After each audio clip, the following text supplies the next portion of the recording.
Welcome to Mick and the Psychic, where we leave no stone unturned as we explore all things outside the apparent physical realm. There is no intent to teach or make you believe or disbelieve anything. It is just a safe space to listen and explore with us. So for this next episode, you have permission to open your heart and mind as you join myself and Xavier on this deep dive into the unknown.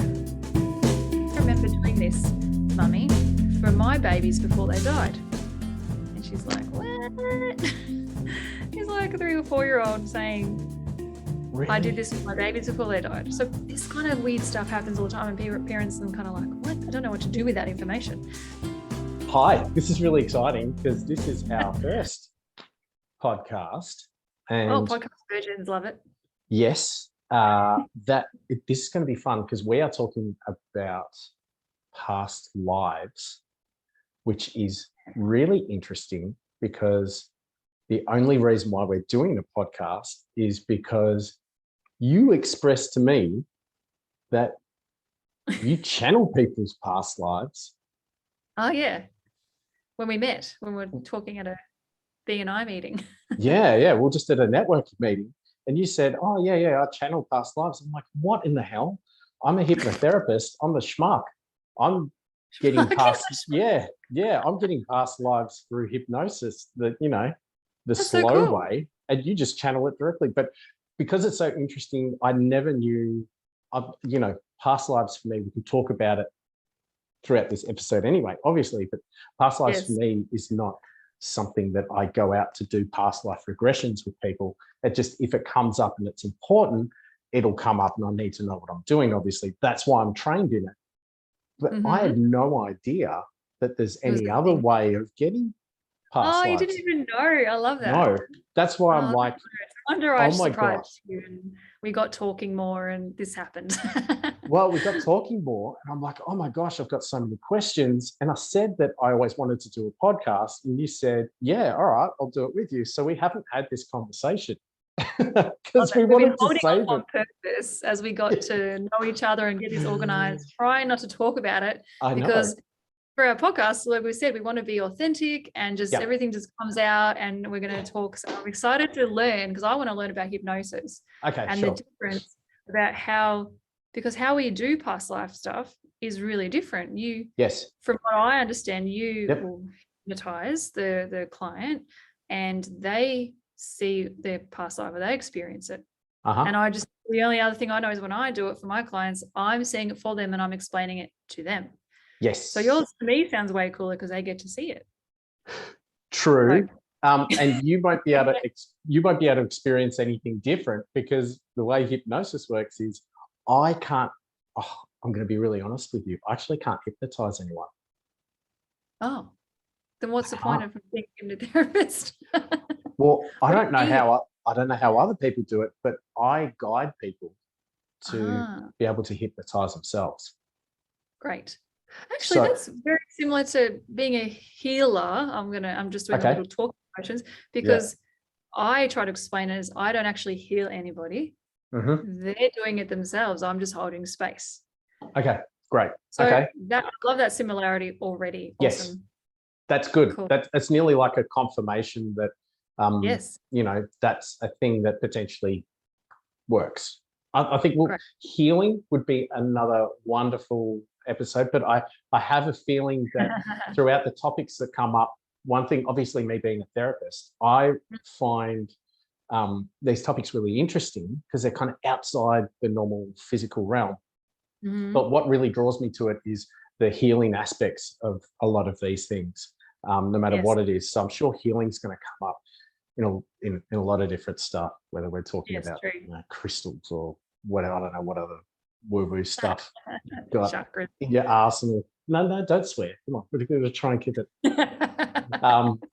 That's a spiritual swear word, isn't it? Chakra? No, I don't know. No, it sounds like a sneeze. But It does. I believe it's pronounced chakra, but that's fine. I'll let you go. This is going to be a long episode where I'm going to have to edit it. Okay, past lives. Past lives. I've only really been introduced to in the last couple of years. So in doing hypnotherapy, like so many other hypnotherapists that have even developed past life regression, the psychiatrists that kind of led the way of working with past life regression, it just came up during the hypnotic process. And they had to work out how to deal with it. So for me, it was really similar, where past lives were starting to come up in what I would consider normal sessions. So I thought, I'm going to have to train in this, because when there's past life stuff and if there's trauma, I need to treat it like any other trauma. You can't re-traumatize people. Yeah. Right, great. So you need to treat it as if they're talking about something that's happened in their current life, 10 years ago, 20 years ago, because they're still feeling the trauma like it's a trauma. Feel present, right? That's great. Yeah.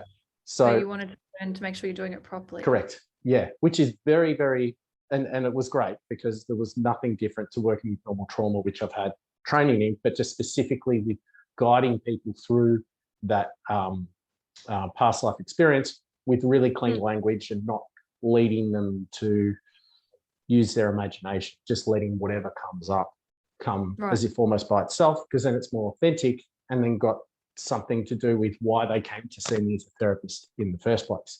Because that's the point.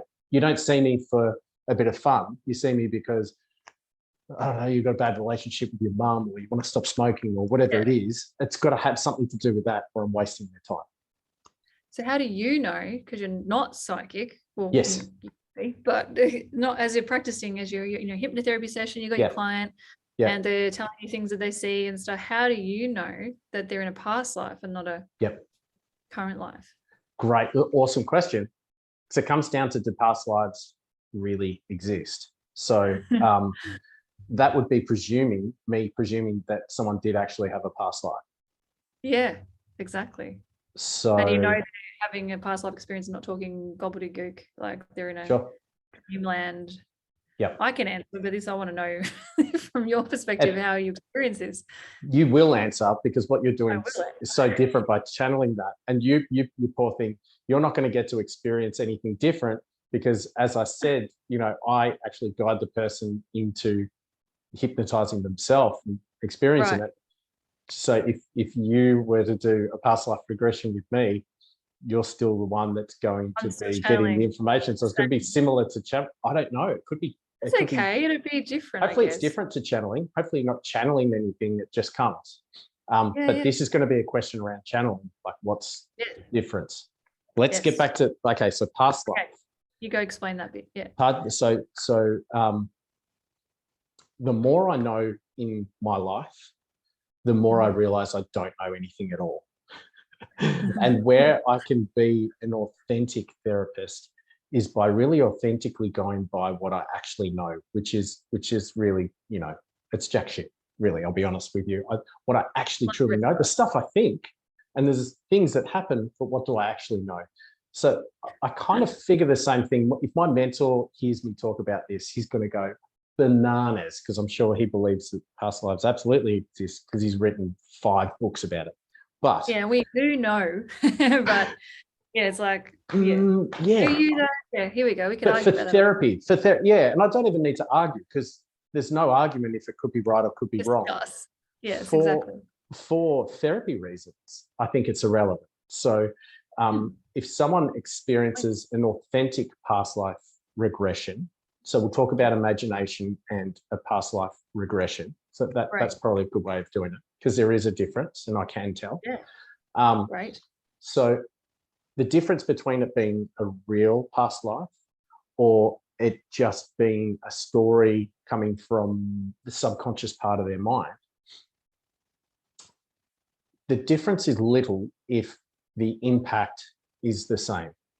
So if someone actually had a past life as a soldier in Macedonia in the Bronze Age against the Romans, right, and led their people to war and died, and then, I'm telling you, everyone, and then, it came back to their leadership and putting themselves out there because they've got some kind of attachment to this story, when not the last time, but a time when they did that was during the Bronze Age, and they led a team, including their son, out into a battle, which was probably the right idea, but they didn't realize the Romans went another way, and they accidentally got ambushed and they were all killed.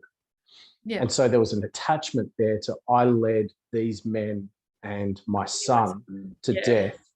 But the big thing wasn't about leading himself and his son to death. The big thing was about him taking resources away from the Macedonian army that really needed to fight the Romans, which they ended up losing. So that somehow, and the emotions behind it, and the emotion wasn't behind the death of this man, and he was upset because the Romans, so they had these long spears that they were going to fight them with, and the Romans had longbows, so they just basically sniped them from a distance, and he's screaming, "You cowards, come here and fight like men," even though they were going to die. So the whole death side of things was like, we're going to die. It was more just the disappointment that he'd stuffed up and he'd led these soldiers away from where they should have been. And somehow this was linked back to him and in his own business about putting himself out there. And the emotion behind putting himself out there and stuffing that up. So in going, and so going through this past life, which was just so intricate and about the landscape and everything, I did look it up because the landscape was kind of weird. It was like a volcano, but it was cold. And I found out there were battles in this region of Macedonia. That's a really strange place where it's old kind of volcanic rock. So it's all this black, looks like volcanic, but it's all cold stone. I'm like, oh my gosh, it was real. Here's the thing. And it's funny how the subconscious mind works. We take on so much information of stuff that's around us. Perhaps he's heard these stories in the past and he's consciously forgotten about them. But subconsciously it's in there.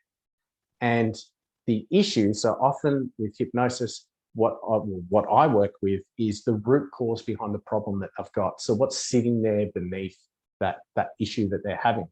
And that root cause is some emotion that's entangled with a whole lot of different parts of your life.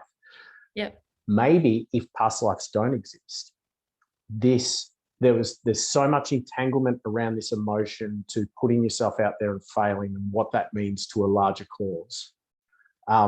It's just too hard to be able to process how that's the case, but the subconscious mind in its infinite intelligence, a higher intelligence, was able to come up with this story that the person could feel as if it's real, to be able to, and the idea of feeling it as being very real means that emotion is released, like they actually felt it, like they were actually there.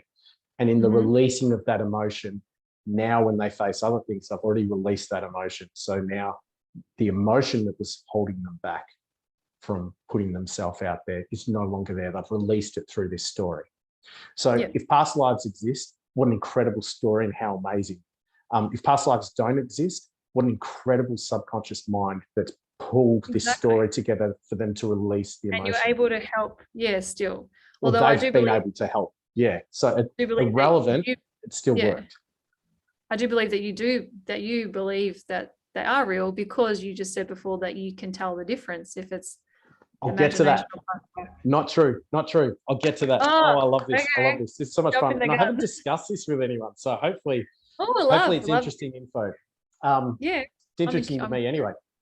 So in working with people, when we're using our imagination, using your imagination is an activity. So you're actively coming up with ideas. In that, like some would say, it's like the idea of, you just made that up. Well, everything's completely made up. What do you mean by you made that up? It's like, his name's Tony. It's like, you just made that up. Well, his real name was made up by someone at some stage. So what is made up? Sure. But I think it's the difference between using your imagination is you're trying really hard consciously, and you're using different cues to try and push a story out that you want it to be. When it's something that's truly from whatever that awareness is you go to in things like hypnosis. So that trance state, whether it's as a medium or as a whatever, or someone that meditates, it's a bit different. But with that hypnotic state where they've got that deep inner stillness and awareness, when they're really quiet in that, stuff comes up as if almost by itself. And when that comes up, it's undeniable. And I get things like, I don't know if I'm making this up, but yeah. So when things like that come, or they just instantly go, oh, wow, like they're shocked by it. Do you know what I mean? It's like, if you're saying, it's like, okay, yeah, I'm a fighter pilot in the army, I'm shooting at something. What are you shooting at?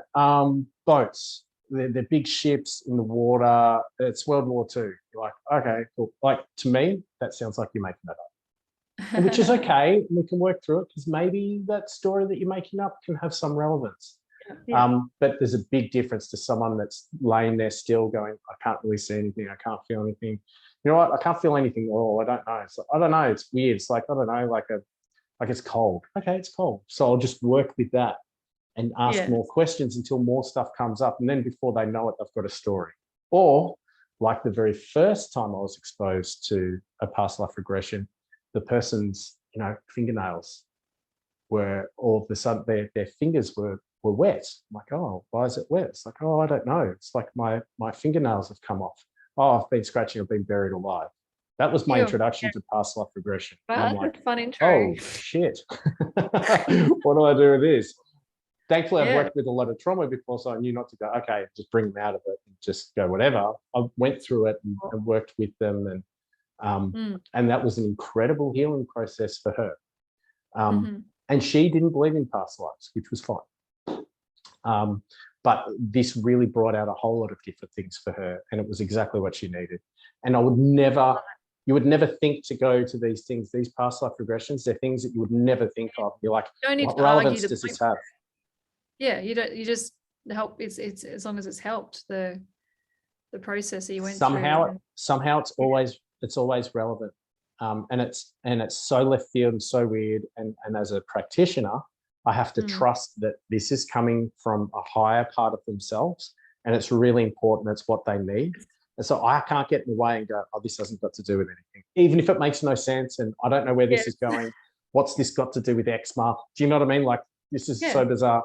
And then, oh my gosh, it comes around to a full circle. So the difference between someone imagining something, you can just tell. It's like asking a kid to come up with a story, and they're like, this, and then that, and then they'll work out details from what they come up with.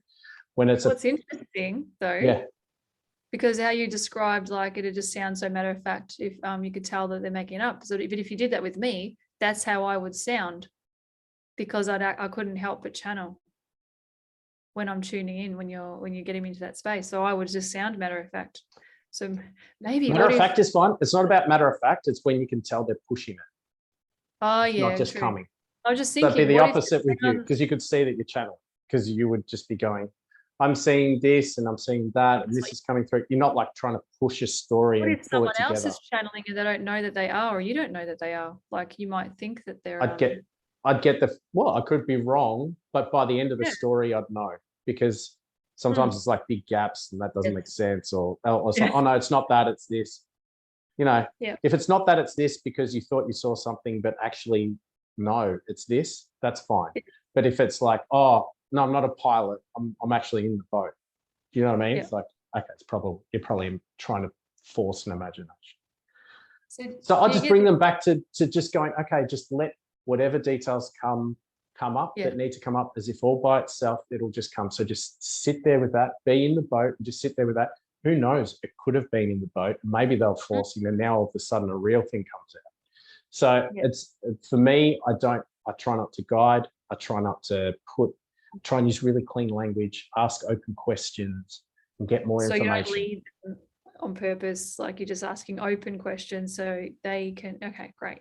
That are relevant to moving through the story, because they could get stuck in one part. So when they've finished at a certain area, then I might say something like, go to another time in that life that's really important to this now. And so they'll go, oh, I was, a young girl walking through a market. Do you know what I mean? Like, okay, what's the significance here? Oh, people are just, then all of a sudden that's part of the story. Maybe that's the real part of the story that needed to come out. So it's about just keeping that space open to find the treasures, which is kind of the reason why they're coming to see me. So for me, it's really about trying to, okay, this is the way I put it. It's the same thing with any kind of hypnosis for me, let alone past life regression.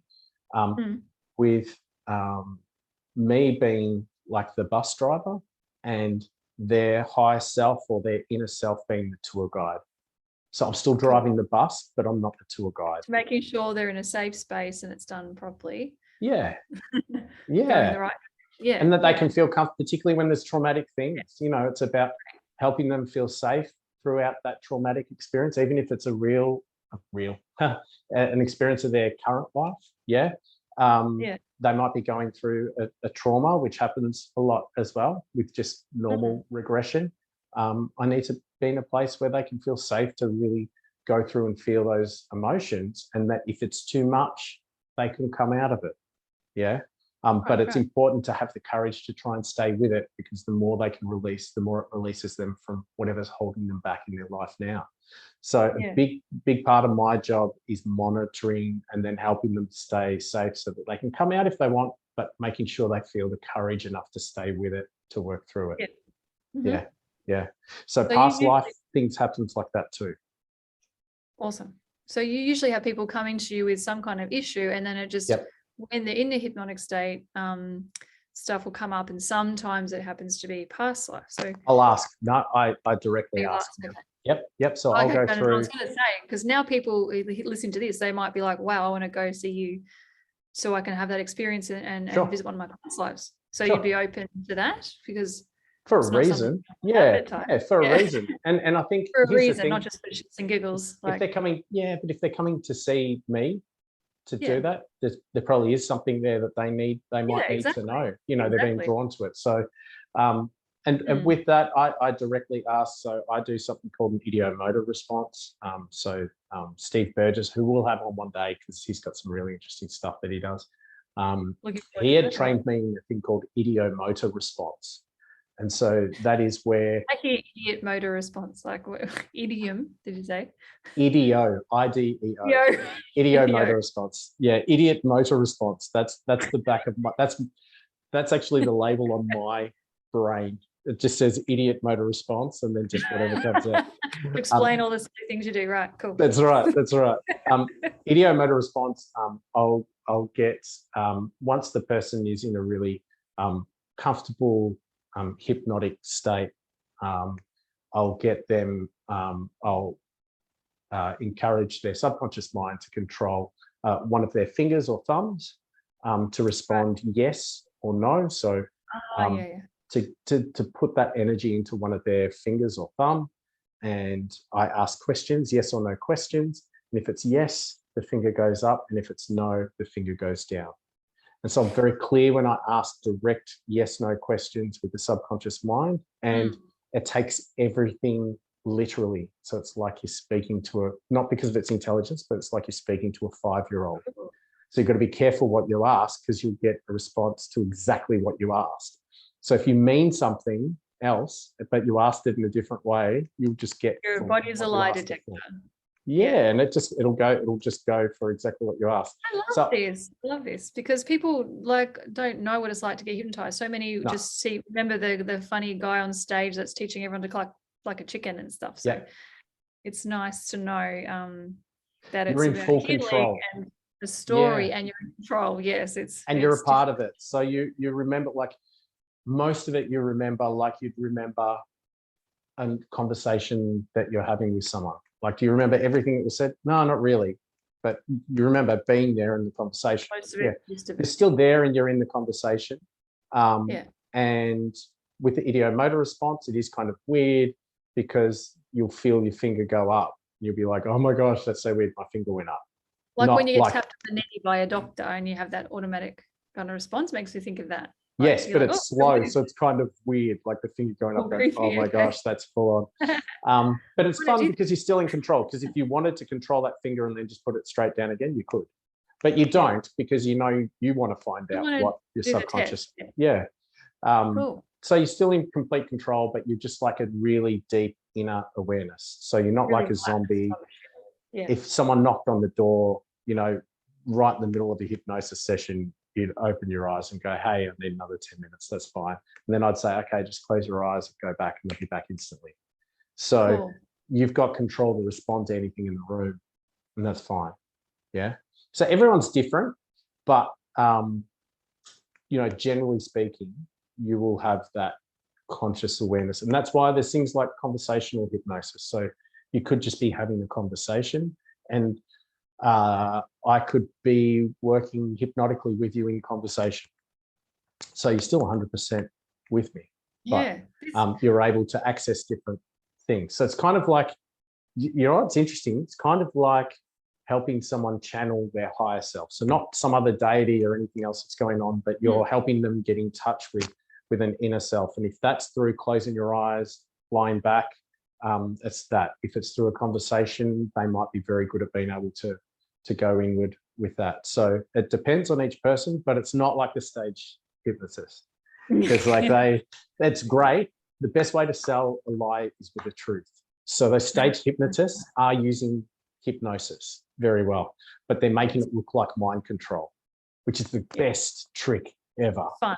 Yeah. Yeah, it's fun. And they're selecting people from the audience. So they'll do some activities with people in the audience, and those that kind of respond really well to that hypnotic suggestion, great, awesome, they sound good. So he or she picks out the people that are responding really well with hypnotic regression. They'll ask a couple of questions and look at body language. The person might be really responding well to the hypnotic regression with the activities they're doing with the crowd, but they've got a body language of, I don't want to be here. Don't put them up on stage. Because as soon as you ask them to do something that naturally they don't want to do, they won't do it because they're in full control. And you need to make it look like mind control. Whereas people that are there going, oh, wow, this is cool. When you go into a contract with them in hypnosis saying, hey, when I clap, when I clap my hands twice, you come out of this, after I wake you up and clap my hands twice, you'll be like a chicken. But you won't remember this hypnotic suggestion. Yeah. And then it's like, I'll count you up, 3, 2, 1, you're back in the room, they open their eyes, you clap twice, and they don't know why, but they're clapping like a chicken. Clap twice again, they're back out because they agreed to forget the suggestion and went along with it because they thought it'd be fun to be on stage. Yes. So the goal of the stage hypnotist is to work out, because you can't ask them subconsciously. Body language stuff too. Yeah, you have to do tests to go, I wonder if subconsciously they would like to do this. So that's the goal. A skill in that, being that kind of therapist is different, right? Yeah, so, hypnotherapist is different. I get everyone.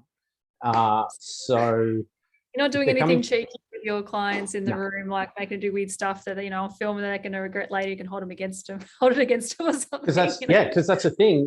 If they didn't want to do that, if they didn't want to do that, they wouldn't do it. So if you have a deep dark secret that you didn't want it to come out, I don't know, you were the one that slammed your sister's hand in the door, but you never owned up to it. She lost a finger, right? But you've never wanted to ever admit it. And you've got all this guilt in your life. And you come to see me and you're like, I don't ever want to tell anyone about what happened to my sister that I did.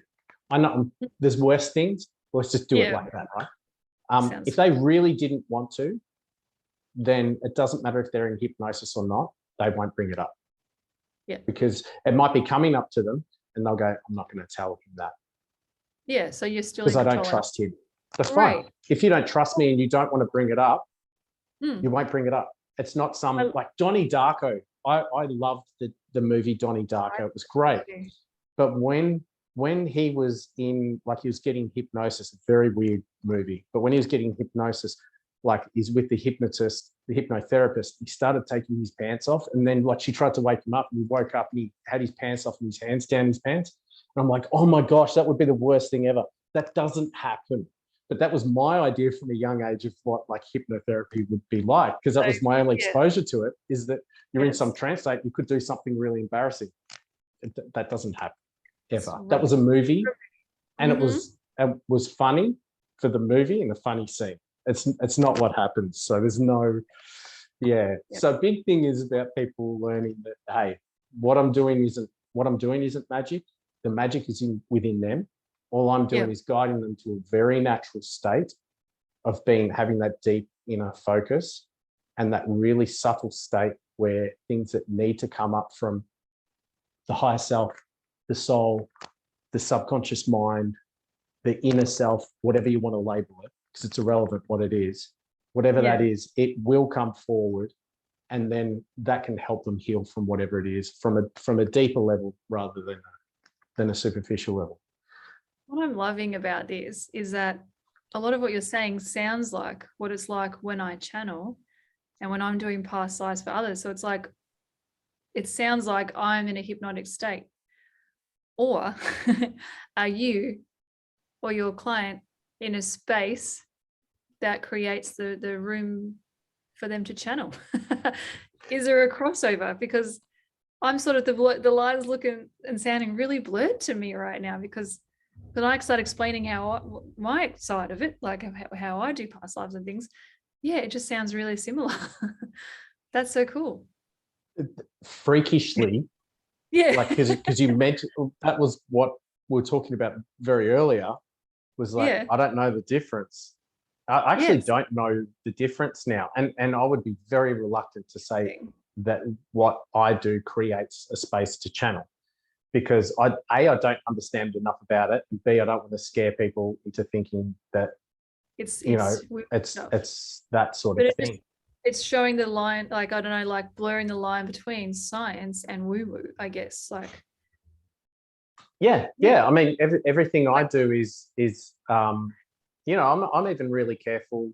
A lot of the stuff in my clinical hypnotherapy training is where they talk about science. It's kind of like you go, is it? Like, it's, they talk about, you have your conscious mind, your subconscious mind, and a critical faculty that you bypass to work with the subconscious mind. I'm like, wow, there's a lot of presumptions, because I reckon if you spoke to a neuropsychologist, they'd go, kind of.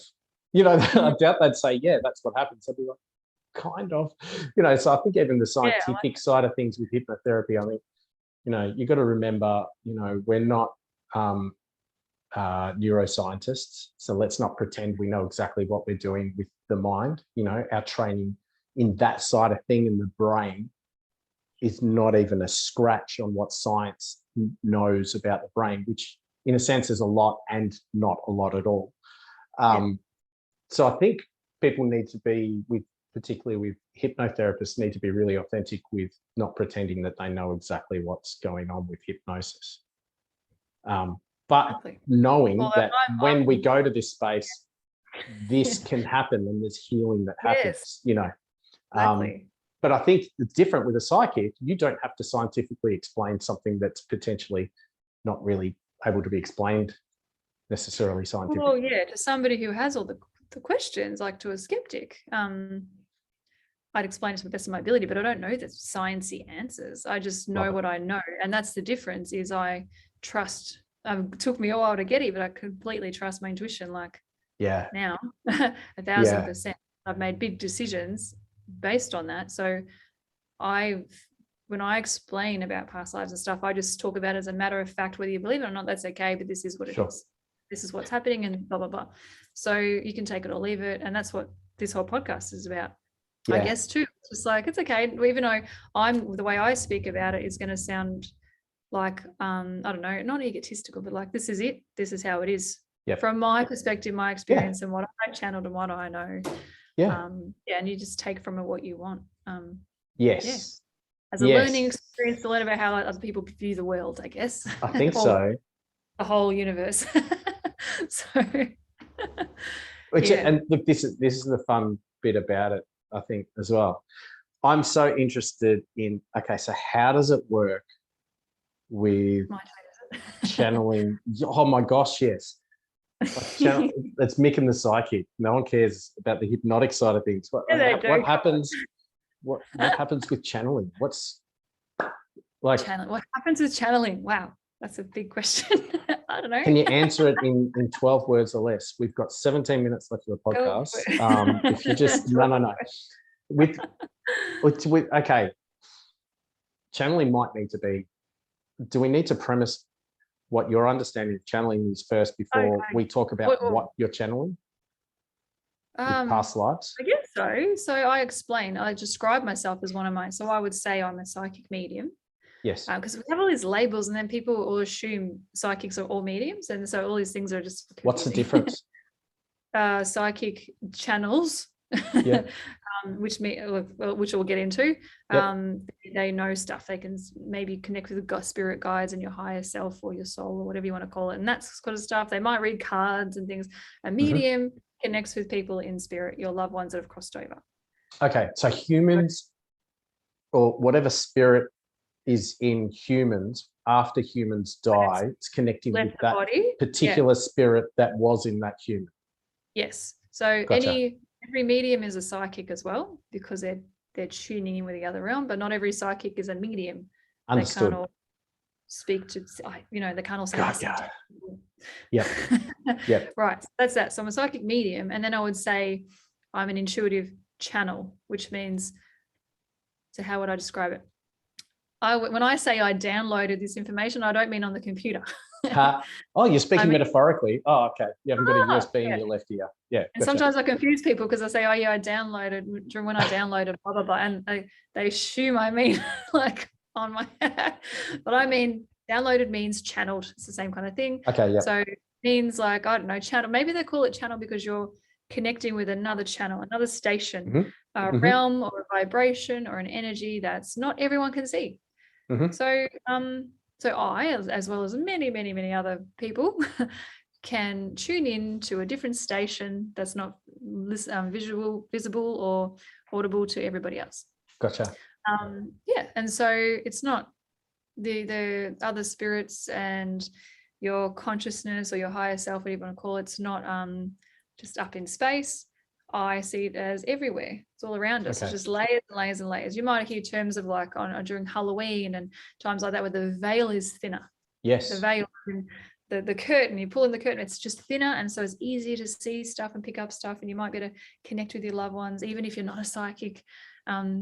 Plenty of people that aren't psychics and mediums have encounters and stories, and they've heard their loved one or seen them at the end of their bed, or they've heard their name being called, things like that. That's your channeling. That's channeling. You're picking up things that aren't there all the time to you.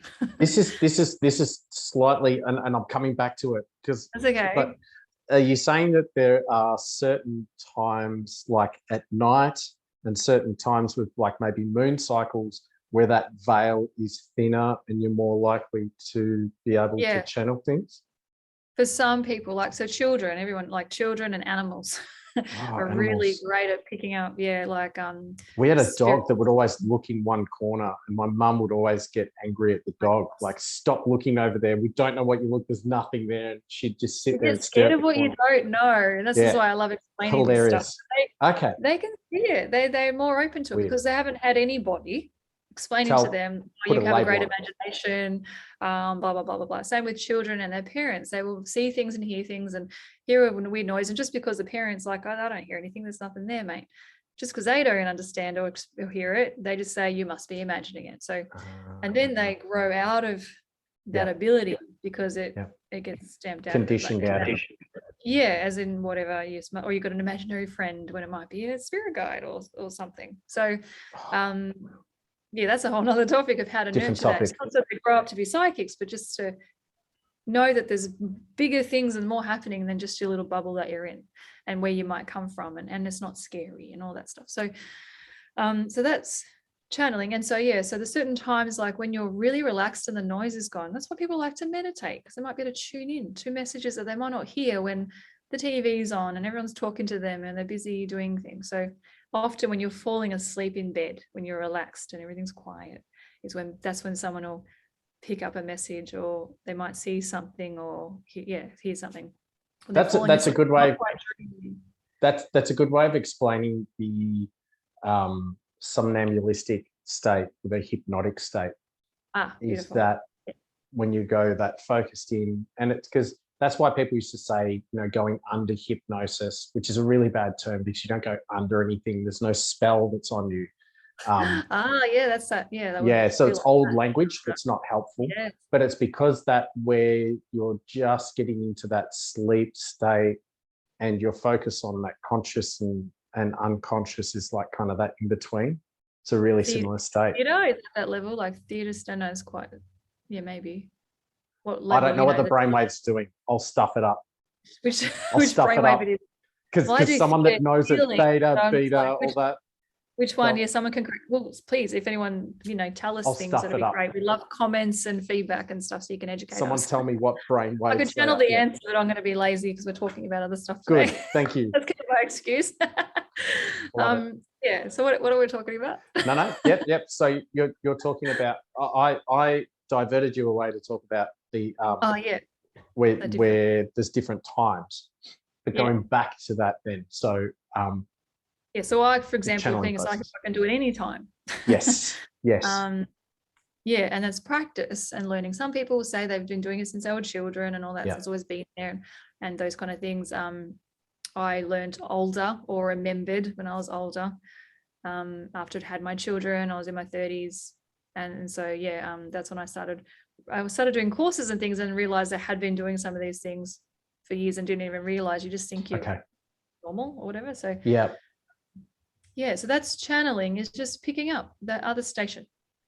Yep. So that's how I get past lives. Okay. For my clients. Yeah. Okay, so let's go into that. So what happens when someone, do people present to you and say, hey, I'd like to know about a past life, or does someone come in and all of a sudden, do you go into a trance yourself? Like, do you all of a sudden, they start talking and then you say, you were a monk. Like, does that happen? Like, what happens? Like, do you have a crystal ball? What's happening? Yeah, that's really cool. It's not as cool as that. It's not cool. I'm thinking of Whoopi Goldberg and Ghost. Yes. Yeah, that's all my education. That's my education. And then she really sees the ghost and she's so confused because she's... Wait, this is real? Oh my God, I'm meant to be like a liar. It's not that weird. I have both. So I have people that, because they know I do past life healing and that's my jam and I love it, that they're just curious and stuff. So and they want to know, but they often will, if they come into me for past life healing, they'll say, it's similar to what you do. They'll say, I'm curious of why this issue in my life keeps happening, and I'd love to know if there's past life attached to it because I can't think of any other reason. So I'm like, okay, cool. So we will do that. And I usually would get them to book in an intuitive healing. I don't have a separate appointment for past lives. I just, because I'm very much guided by their higher self and what they need. So they might say they need something, but sometimes their higher self is telling me, actually, we need to do this first, or this as well, or they agree. And we go with it. So and so I start the past life session off with, they might be laying down or sitting in the chair, but I'll say, all right, so I just start tuning in and say, okay, the intention is we want to visit, just to say the issue is just say something really obvious, like they've just don't like being submerged in water. And they're like, I don't know what, I don't remember a childhood reason, like I don't remember nearly drowning or anything like that. So why am I scared of this? Okay, I never actually had that one for an example. Phobia is a big one. Yeah, like that as a phobia. I say that all the time. Yeah. Yes, it's a phobia. It's usually relationship stuff. Why does this pattern keep happening and stuff? But let's go to phobia. And so I'll say, okay, the intention is that we're going to visit a past life or more for Jane. The intention to see if there's a past life connected to her phobia of being submerged in water. If there isn't one connected to that, we'll visit any that need clearing that will help Jane at this time in her life. So that way. Wow. So you specifically ask as well. I will, yeah. If they came with an issue that they would like to, they might just even want to know, look, I've had issues with my dad all my life and I want to know if we've had a past life together. So I'll say, so they've already got an inkling. Yeah. We've been together. And it's, I can always try to guess, phobia of water, they probably drowned in a past life, something like that. It's never what I think it is, which is great. Cool. That's good confirmation. Right. Yeah. I don't need the confirmation anymore, but in my early days when I first started, that was awesome because it was just so surprising what would come up. And then I also channel why and how it's linked and what's going on and how it's relevant in this life. Yeah. But not always. Sometimes they're not as obvious, and we don't need to waste time in the session trying to figure out every little detail. I just clear it and heal it. So you'll do, I kind of cheat, and I feel like I'm cheating when you talk about all that. You would have learned all this stuff, right, about how to do help with the trauma and the steps and the guidance and stuff. And I literally just go with the help of the universe. It's not me. I'm like the conduit, but I just like, okay, now let's release anything from that life, any trauma, stress, anything negative that's affecting them now in this life or in future lives. We would like to clear that now. And I send it off, like I do a little thing with my hand, sending it away to the universe. I see it in my head going, transmuting into love. It's left them, their subconscious and their consciousness, whatever's there, gone.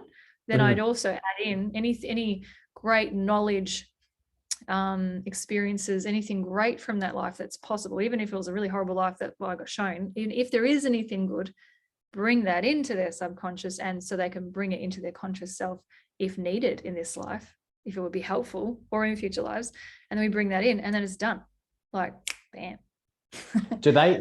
What do they experience? Like, did they sometimes get emotional? Or is it just a matter of fact? Okay.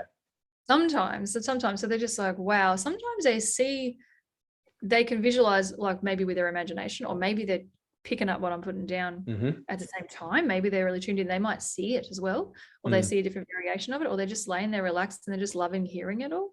Okay, I haven't had anyone fall asleep because they're listening, and usually we record it so they can play it back, but it's not relevant anymore after it's done. You don't have to dwell on, oh, I was this jerk in this life, or I did this, or I died this way, or it doesn't matter, because once I've cleared it, it's not hanging over your head. I've had countless people telling me, oh yeah, once some psychic told me I was this and I did this, and I'm like, oh wow, did they clear it for you? Like, oh no, they just told me. I'm like, what do you mean? They just opened this wound for you, and now you're swimming around in your head thinking in the back of your mind that you did this or that happened to you.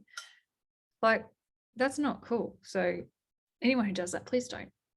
Yes. Clear it if you don't know how to refer them to someone who does. Yeah, hypnotherapist or psychic. Send them to someone. Yeah, work out what you're doing. Be really confident in knowing how to hold a space and why you're doing something to be able to help people, or refer to people that can help. Because you know, I could teach you how to hypnotize, like work with hypnosis, use hypnosis in probably 2 hours. It's not hard. It's all about that. The actual tool of hypnosis isn't difficult. It's all in holding the space, staying out of the way, being able to keep people safe, asking the right questions to explore enough. Because one thing I was always taught is never waste a hypnotic state. So if someone's in a hypnotic state, don't waste it. And it's so true. So making sure you get everything out of it, and then knowing how to clear that. And we do that in different ways, obviously, you and I.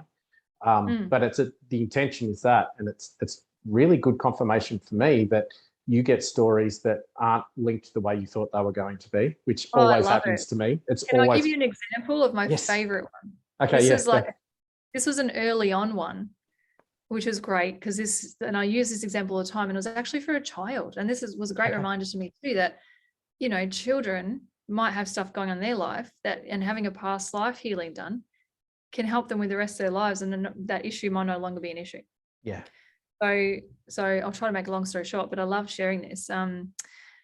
This gorgeous little boy, I was running kids meditation classes at a market, and this mum, very pregnant mum, brought her little boy, I think he's only like 3 or 4, he's so young and so cute, to this kids meditation class with me, and he loved it. And we're talking, and I'd mentioned how I do past lives, and she obviously, I was meant to mention that for a reason. She remembered that because she knew she was going to be having to bottle feed, and so she was cleaning all the bottles, getting ready because she was nearly due, and her little boy had jumped up on the little step and was helping her wash the bottles and get ready to sterilize and stuff, for his sister to come along. And he said, I remember doing this, Mummy, for my babies before they died. And she's like, what? He's like a 3 or 4-year-old saying, really? I did this for my babies before they died. So this kind of weird stuff happens all the time, and parents are kind of like, what? I don't know what to do with that information.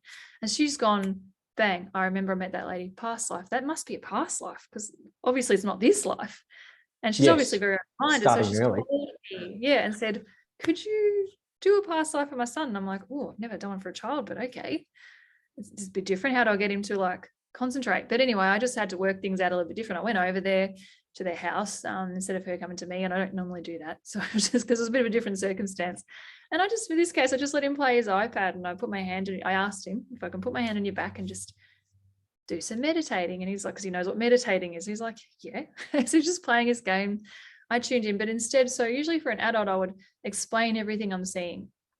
And I already said to the parents, I'm not going to say everything I'm seeing, because what if it's like he freaky? won't understand it all. You won't understand it, or it could be something scary. I don't know. Sure. And he did say his babies had died. So I'm not going to say. Can it be scarier than that? I don't know. I don't know. We don't know the circumstances. So I just went into it, and and I'm allowed to share this story. I won't explain the names, but I'm allowed to share it. Cool. So what had happened in the past life that I saw was, so she assumed that she wanted this cleared for him because there might be some weird attachment with his sister when she's born. He might be overprotective or something, like, or worried about her, or never, because of this story. So that's what we assumed it would be about. Anyway, so the past life was, he was married, his wife, they had a young toddler and twin babies, and she had some mental issues. And then the timing of this past life was, in those days, you would put them in an insane asylum if they had mental issues, and they'd get electrocuted, like shock treatment, and wrapped up, all this kind of horrible stuff. It wasn't nice, lobotomies and stuff. And he's like, no, I can manage it. He'd go to work, but he's like, I can help her. We'll be fine. I don't need to send her there. We've got the children. She needs to be at home with the kids while I go to work. And so he wanted to manage it himself. And so one day, though, he came home from work, and she's sitting at the table, and he's like, where's the babies? And she's like, just pointed over her shoulder out the back window. There's a river behind their house. He's gone out there and found the babies. So I'm just like, oh, it's like, I'm all red. I just noticed in the video. So how do you channeling and talking? But so I was just like, wow, okay. So I just cleared it all. I didn't go into it anymore, because it was a bit like, that was probably the most intense one I'd done in the early days when I first started doing this, about 10 years ago. And so I didn't explain anything to the kid. I just cleared it all, any knowledge, because he was a doctor in that life too. So I just brought the great knowledge in and stuff, and then cleared the negative stuff. And then I went to the mum and dad separately and explained to them what actually happened. And then the mum just burst into tears. And I was like, what? She said, my son's scared of water. Like, say he's only 3, but she had mentioned to me previously that he would never have a bath. She had to like sponge him. Like, what little kid doesn't like baths? Yeah, sure. Showers, forget it. Like, he just hated water. And she wanted to take him for swimming lessons. Like, she can't even get him in a bath, let alone teach him how to swim. Which is a safety thing, yeah. Yeah, exactly. So she's like, wow, that explains that. And we weren't expecting that. So we're like, wow. Well, I said, well, hopefully this helps in some way, like not understanding the power of a past life healing. Little did I know, and I can't remember the exact, it was something like 2 or 3 days later. Later that day, she sent me a photo of him on his stomach, pretending to swim, saying he wants to learn to swim.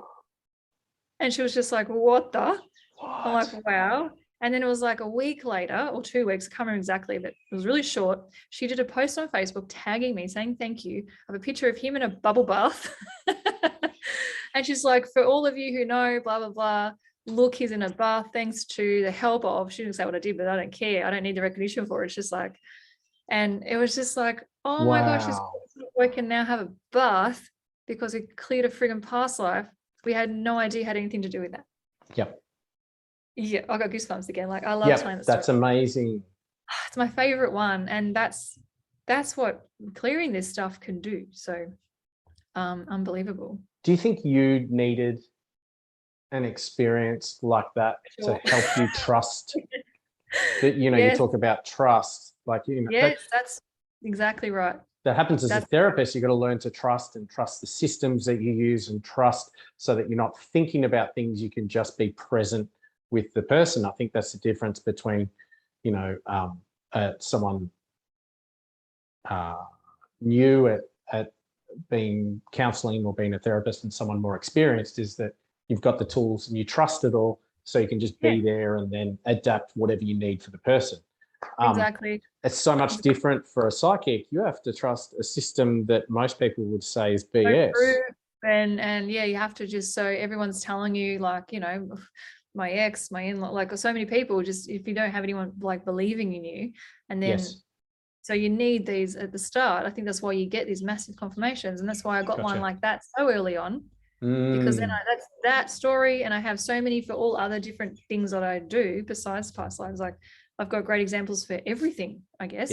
And so they were great confirmations at the start. So I learned to 100%, 1,000% trust what I channel and what I get. So that's why I talk very matter-of-factly, I guess, about this is how it is. This is what happens. Yes, we have lots of different lives. You've been here probably many times. I have met a couple that it's their first time on Earth. That's pretty cool. Right. Okay. Fresh meat, yeah. Fresh meat. That's hilarious. Yeah. So so many great stories. It's really, really interesting. It's my favorite thing to help people with, because we don't, so many things that you can't explain or figure out what, and sometimes like why it happens, but sometimes it's just out of interest to know maybe where you've come from, but it's at the same time it's really not important anymore either. Like, I think people, and this is one thing about past life regression specialists do a lot of work around past lives and understanding past lives. Yes. And then people get worked up in the story of, I just want to know some of my past lives and I'm just really interested in that. And it can be quite an egotistical thing. Like, I wonder if I was a queen. I wonder if I was, yes. And if you think about the past life concept, if you do believe in past lives and in, you know, the Jewish religion and obviously Indian culture and, you know, Buddhism, and well, a lot of stuff comes from the Indian culture anyway, but you know, they do believe in past lives. They talk about the thousands and thousands and thousands, not like you've had 5 past lives. Do you know what I mean? Like, there's a really consistent thing that if you do believe in past lives, there's so many. If that's the case, you know, you've probably been a douchebag, you've probably been a horrible murderer, you've probably been a wonderful every religion, you know, saint, you know, you've been all of it. So it's irrelevant. It's not really an ego hit, because you kind of, if you do believe in it, you've been good and bad. So like, take it easy. You've been everything. And I believe it from my experience of all the past lives I've had, other ones I've done. So, you know, so many stories I could tell you. Yeah. And some people I've connected with people that have been famous people, big things as well in history, and others that are just mundane, boring, whatever lives. But I believe you're supposed to, we come here with amnesia. Expand, we do, which is, sometimes we don't. We hear about those stories of people remembering, well, like that 3-year-old, incredible. So we get that to remind us that there's more. So every now and then somebody does remember something for that reason, to wake people up. I believe that's why. But most of the time we get amnesia, and I feel like we are supposed to keep coming back, because Earth is a training ground, it's a school for our soul, and our soul just wants to. It's like we've all we've come from God or the universe, or whatever you want to call it. We've all like glitter came out, and then we want to allow. The whole point is to go off and learn, and try to learn to be human, or whatever other aliens, whatever you are on other planets and dimensions, learn all these cool lessons, and then so you can be 100% whole and be worthy of, or ready to go back to source again, whole and complete. Don't see the point. I don't get it. That's kind of what I feel like it's about. So we're supposed to experience every kind of life, every kind of everything. And you might just be halfway through your journey. You might have just started. You might be quarter way through.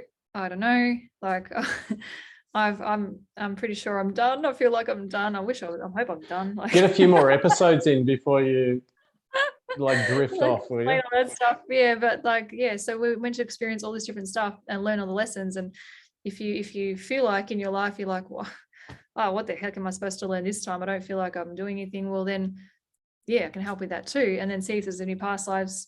Sometimes what happens is they don't get cleared. So this is the reason why we do the past lives and why it comes up, actually. So I just sort of came to me to explain that. Is you know, when we cross over, we go home and we heal and we see our life on a screen kind of thing. This is how I've been shown it by spirits. they assess it and go, oh yeah, I stuffed up there. Oh, I was meant to do that. Oh, that's right. I let that go too long, that relationship. And oh yeah, I didn't listen to that soul came into my life to help me at that stage and I ignored whatever it was. Then you redo, okay, I'm going to come back and try that again. Maybe this time I'll pay more attention to that lesson or I'll get out earlier, whatever it is. So you're figuring that out. So that's why, but sometimes the healing part of the past life that you just had isn't completely healed because you're supposed to go see a psychic or figure it out somehow along the line. Or from a different perspective, maybe in a different life. You're still processing the lesson. Yes. Not the experience. Exactly. So it'll come back to you in some other stage. So, hey, I reckon if you're spiritually open-minded, you start looking into this kind of stuff, you're nearly done.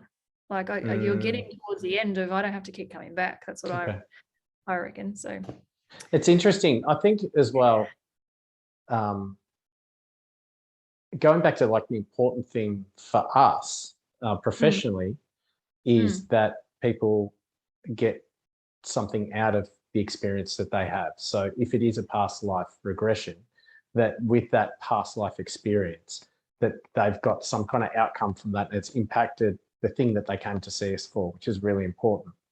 That there's a good confirmation there in what you're saying, in that you know, I don't want, the reason why I don't advertise, hey, I'm a past life regression specialist to come for past lives, is I think that people try and hold on to the concept of past lives as being really important. And I don't think they are. I think your current life is really important. Yeah, totally. And whether or not there are past lives or not, if there are, there's a reason. Like, we suffer so much from our own life experiences and our own thoughts and projections. Imagine taking on all of these other past lives. We'd be an absolute emotional and intellectual mess. Educate about that. Like, so I feel like, yes, you want to live in the present, but if there is stuff from the past that hasn't been healed, it's screwing up the present. But that's the lesson or whatever emotion that needs to be cleared, not the actual experience. So, and that's the difference between the experience and then what the experience was for, if there is a reason, right? So if there was a reason for, you know, I look at people and people in my life. A very close friend of mine had an accident on his push bike when he was 18, became a quadriplegic. He's and he was the sportiest guy ever. Like, skateboarding, played basketball for Melbourne Tigers, like, just so sporty. And this just completely, obviously, changed his life. He's married, he's got a couple of kids, he's an inspirational speaker. He created like workout equipment for quadriplegics, and so it's all adaptive that can go into like rehab centers and things. Like, he's just an incredible human. Now, does he like being a quadriplegic? I doubt it very, very much. I'm sure every day is hard. He's on medication every day. There's so many things, but he's like this bright spark to the planet. Yeah. And that wouldn't happen if he didn't have that accident. So being in a wheelchair isn't something that is important. As much as that's the hardest bit. I'm not talking it down. It's the hardest bit. The important thing is what he's done with that. That's the important thing. And I think with past lives as well, if there's past lives where there's lessons there, the lessons are important. It's not that you're a bloody Roman soldier and you kill, blah, blah, blah, and you're a great soldier. Clap, clap. What, who gives a shit? Like, seriously, that's not the important thing. What did you learn from that? And I think, did you help people? What did you do with that power? Yeah, and it's those lessons that you can take, whatever emotion that's locking you in now. It's about releasing that. And it doesn't matter what you were before. It doesn't matter what you might be in the future. It matters. It doesn't even matter what you are now, I think. All that matters is what you are doing.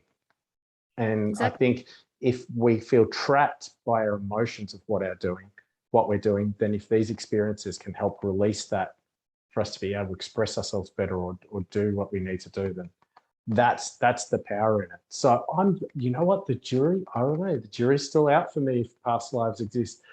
Rationally, Rationally, if you asked me if there were past lives 5 years ago, I would say no. Rationally, if you ask me now with the experiences that I've had, I'd be like, probably. With my rational mind, I think there probably are past lives. Yeah. Like, I mean, rationally, I've actually kind of flipped. Oh, mate. Yeah, do I know? I know enough to think rationally that there are some, but I could be completely wrong. I don't know. And for me, from my experience from all my clients and things, not just because I'm a psychic, but just the reading Dolores Cannon, for example, like if you want to look her up, reading her experience with past life regression and how different all the clients were. From my own experience, I can't say with a doubt in my mind at all that there isn't past lives. Sure. But that's from my perspective. Awesome. Experience, like the stuff that comes out, and I know because I can trust what I see now completely as well. So yeah, I see it in a movie when I'm doing it for clients. So you guide them. Wonderful. Okay. That's interesting. So you can see it visually play out before you.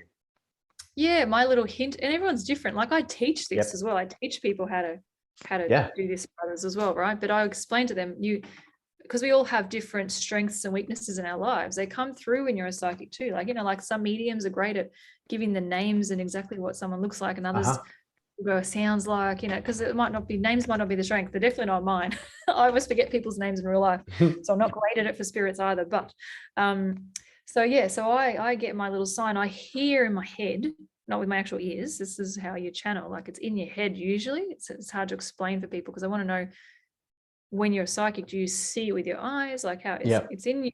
That's mind's eye.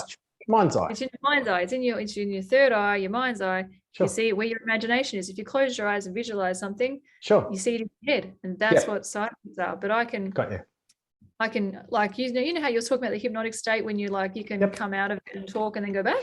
Sure. I can do that now. First, I used to have to keep my eyes closed, but now I can open my eyes, talk to my client, explain more, get all hands, and with my talk with my hands like I do, and then go straight back into it. I'm there again. It is a practice. It's a practice thing with hypnosis as well. Like hypnosis, right? Yeah, that's why I was. It is a practice thing.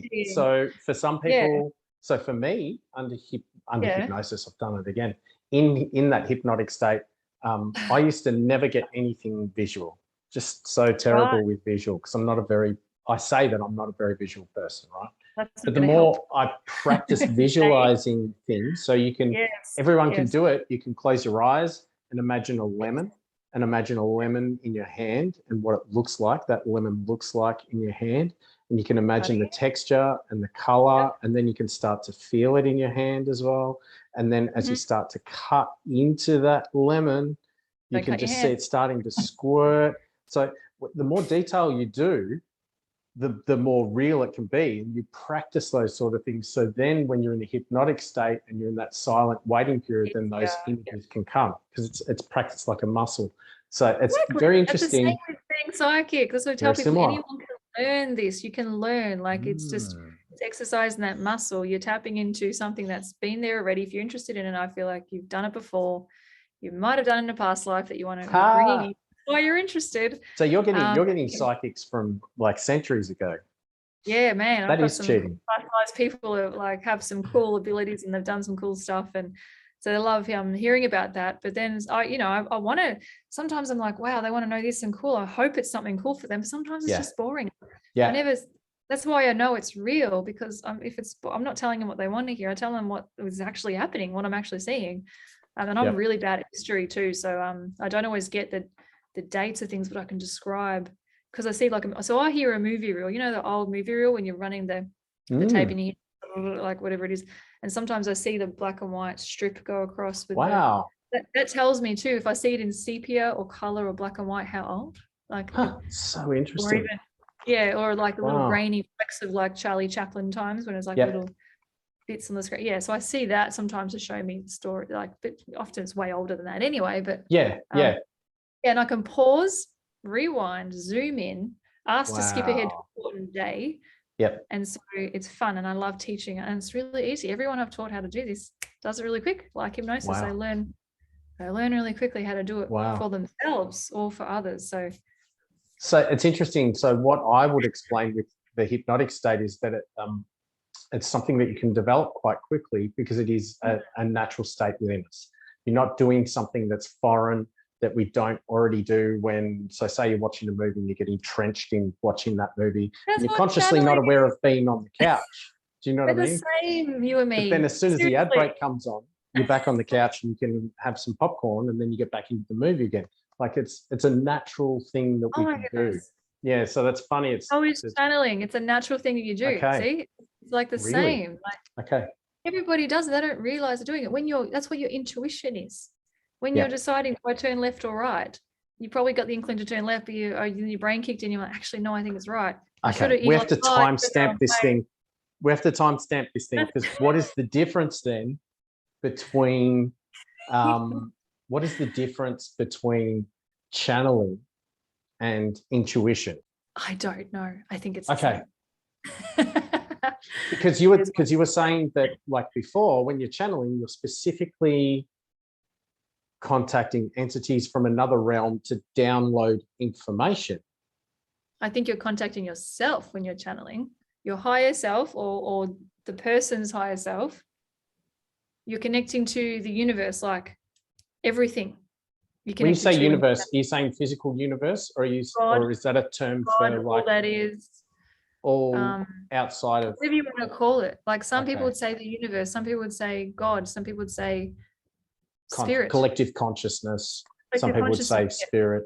Connecting to, well, I feel like it's everything. I used to think you might channel, like angels and guides, but it's really they're all connected. Everything's connected. So I just say all that is, all the universe. Okay. Big picture. So you're connecting to that. You're part of yourself, or just all that is. So your intuition, that's more your third eye, I guess. The intuition, your gut feeling, you feel it in your gut, but it's here in your third eye. Sure. I'm saying here for the visual ones. For those that's a good point. Yeah, I forget. Good reference. Got two going on. And so that's your third eye, your intuition, but it's that's still picking up your own higher self's guidance because they know more than you do. So it's like trusting that feeling that you get, and that's what channeling is as well. It's like there must be a difference, but to me it's the same. Like my intuition is I'm channeling. I'm just trusting. That's what it's being psychic. Well, before this conversation, we weren't aware of the similarities between what accessing the hypnotic state and channeling is anyway. So like we're probably learning a lot of new things. And hopefully people aren't going nuts listening to this going, oh, you're so wrong. But disagreeing with us too, and which is great. Like if someone knows the difference between channeling and intuition and it can explain it better than me, please tell us, because and there's subtle words. There's subtle words that encompass. It might be more like a Venn diagram. It's thrown around. It's kind of when they're not vague, but when they're very broad words, and I find this with any kind of language, when you're using two broad words, it's like a Venn diagram. So there's a bit of both. So it's kind of the answer's probably, they're the same, and no, they're not, depending on where in that Venn diagram you're. I feel like that's probably more it.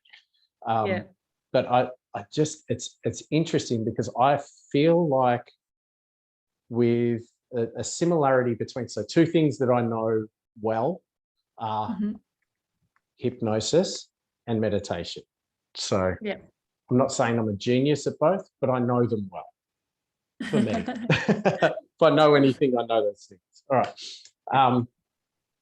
And one of the things with meditation is when you meditate, get into a meditative state, you're not going to that state. It's not far from you. It's almost like there's a certain part of you that is always there. Yes. And you are just tuning your attention to that place that's always there. And one thing, so that's with meditation. My hypothesis on using hypnotherapy is when someone's guided to a hypnotic state, they're connecting, different to meditation, maybe because it's on purpose, guided by someone else to it for a reason. So that's where I think it's a bit different.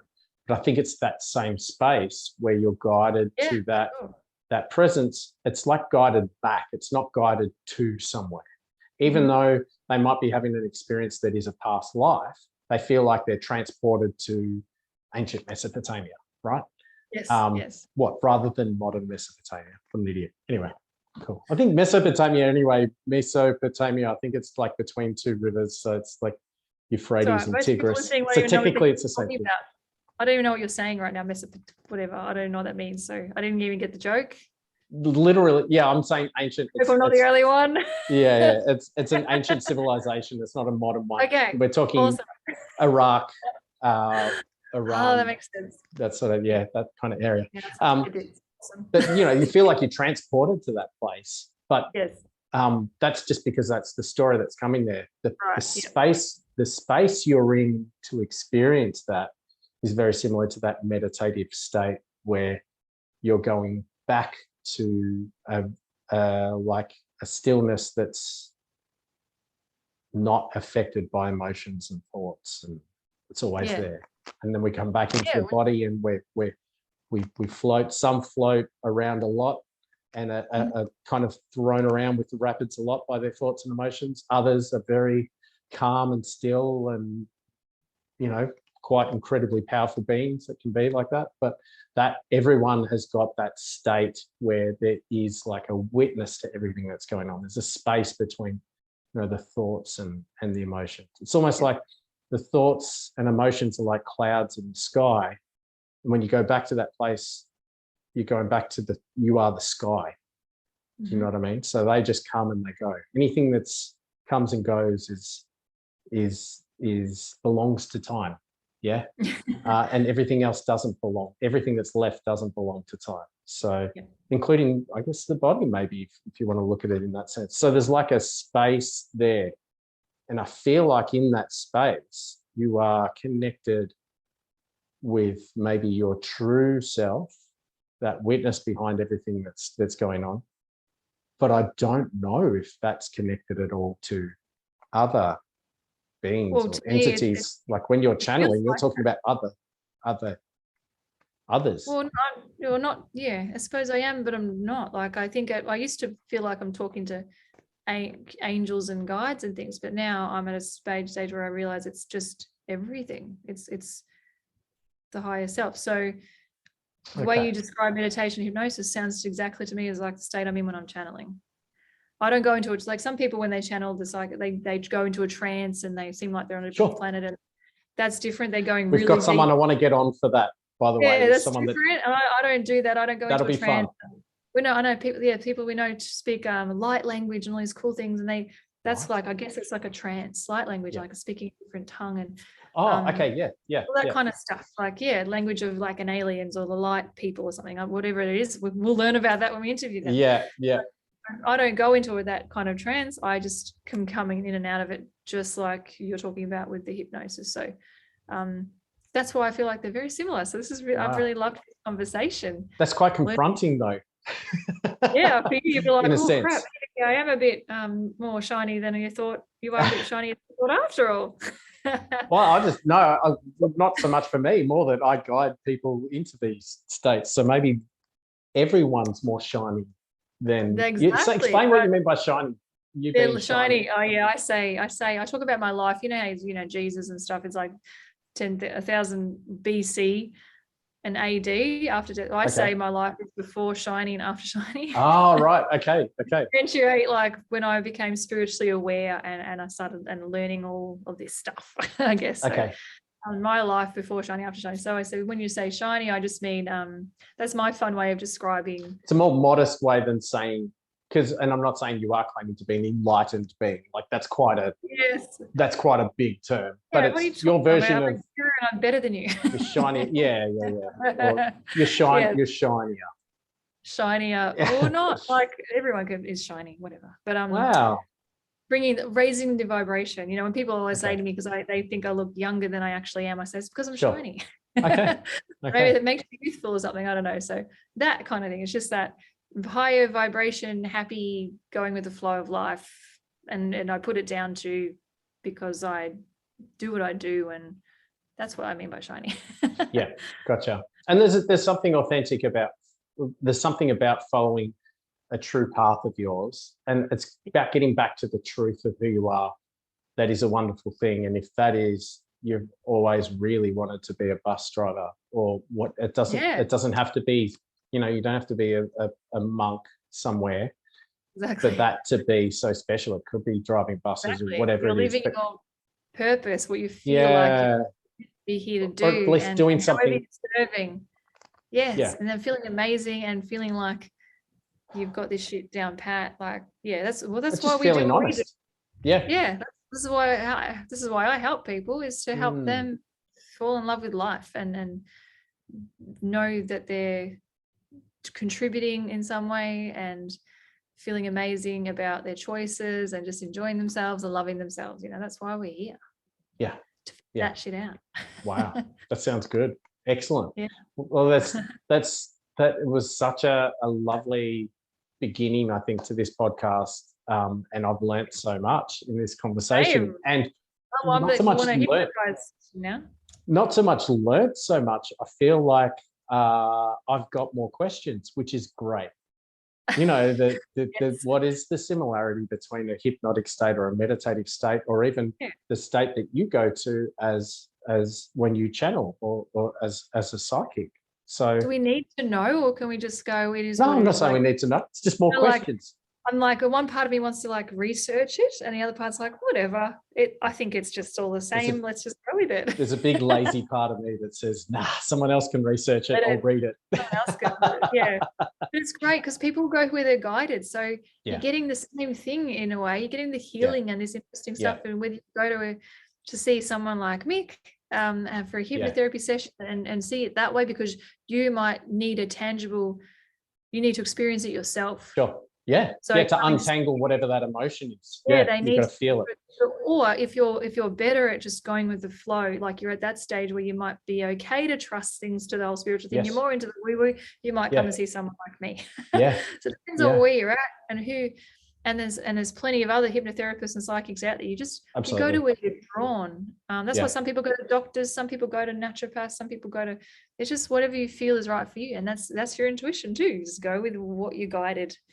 And look, a lot of what I see people with, the majority of the clients that I see have seen psychologists before and done other things. And I think if there is really obvious, like there could be something really obvious that you need help with because it's an obvious thing.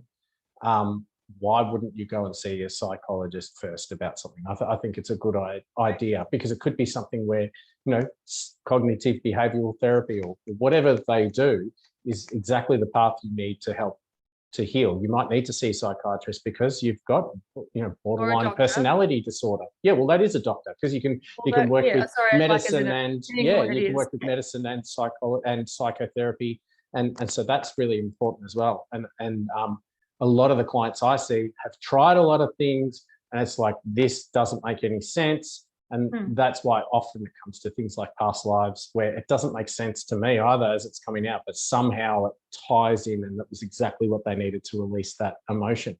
So saying that, you could flip that over, sorry to interrupt, flip that. And so many times I've had some people come to me, for example, they're like you were just saying, they've seen and spent money on all these appointments when they could have come and seen us first. If they knew. If that's right. If they knew. This is why these conversations are amazing, because then people will learn and go, oh my gosh. There are other options. I think it's good because there's other options. Or the hypnotherapist first, and then I don't have to go spend money on medication for this issue. But my brain, my rational, conscious thinking brain says though, no, but that says I know, okay, I'm joking. Like deal with the obvious first. Like if you've broken your leg, don't go to some Reiki person to heal it. Go to a doctor. I'm not going to see a psychic with a broken leg.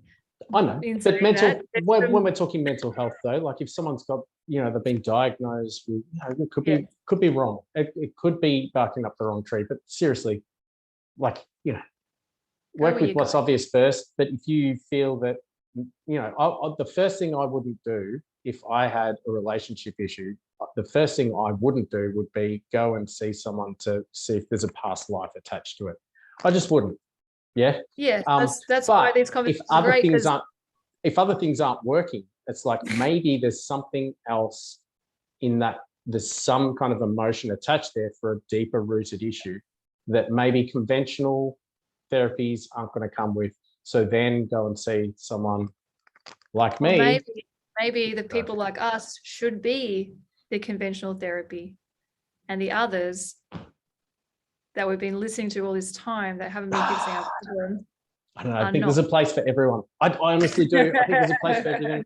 And I'm thankful that I don't have to be as knowledgeable as a psychiatrist needs to be about all the things about medication and behavioral neuroscience and all those sorts of things. I'm so glad there's people out there to deal with that sort of stuff, because I think it is important and there are things that they can help with. And I'm totally glad that there's people that do the opposite. So people don't think that you need to have all that information and medication. I love this. This is great. This is why it's so perfect for a podcast, because we think completely differently. Like my first thing is like, no, go to a doctor. What are you doing? You're like, doctors don't know anything. Go and you just see someone like us first. Then if it doesn't solve it, then you haven't taken the medication. Then and it didn't work. Then go see them. Look, I'm not saying take medication first. If you don't feel well, take medication. I'm not saying that if you feel down, go to a GP and get antidepressants. Do not do that. Oh my gosh. I would never recommend not seeing a doctor for, say, cancer treatment. I just think you should balance with both. Okay. Gotcha. We're both, I'm not saying, it's everything. You're going to just heal yourself of the heart attack you just had. Sure. You can, with chakra balancing and stuff, help it along the healing. But yes, definitely use a balance and you do what you're guided. You know what? Email us and tell us what you think. That's really important. I want the listeners to tell us what they think. It's so interesting, because I don't know. I feel like you and I are a Venn diagram as well. And the truth is somewhere in the middle of that. Stories about past lives they know about, or maybe when I mentioned, about having been told about it and it didn't get healed, maybe you've had that happen and you'd like to share, and we help you with that. Or if you've got an experience where you've seen a holistic practitioner and it did help you with something, we'd love to hear. And if you thought, oh my goodness, actually this issue I've been seeing a psychiatrist and maybe it is something else. There's so many great things that we hope we've given you some great nuggets of information there. Yes. We hope we've stirred something in you or triggered something, because that means it needs healing. Or it's just fun information to think about and look at things from a different light. Love it. All right, fine. I love it. I'm not using it as a plug. That is so good. Thank you. Thank you so much for this. I'm looking forward to our next topics. We've got so many exciting things, and we'll see you next week. Woohoo. Bye. Bye. That's it for another episode, but that doesn't have to be the end of the conversation. Feel free to leave your comments on our YouTube channel, or for those podcast listeners, you can email us at mickandthepsychic@gmail.com to leave your feedback or questions. I'm a certified hypnotherapist and timeline regression therapist. If you wish to contact me to explore the source of an issue you're facing, just book a session at hearnhypnosis.com.au and include the promo code MATP for 10% off. You can contact me on Insta and Facebook at hearnhypnosis. Check out my website at optimisticxavier.com.au if you feel you'd like to connect with me as a psychic medium, spiritual mentor, or intuitive coach. Include the promo code MATP for 10% discount. You can also find me on Insta, LinkedIn, and Facebook. We look forward to connecting with you again next time as we attempt to leave no stone unturned. Bye. All right, cool. I reckon that should be okay.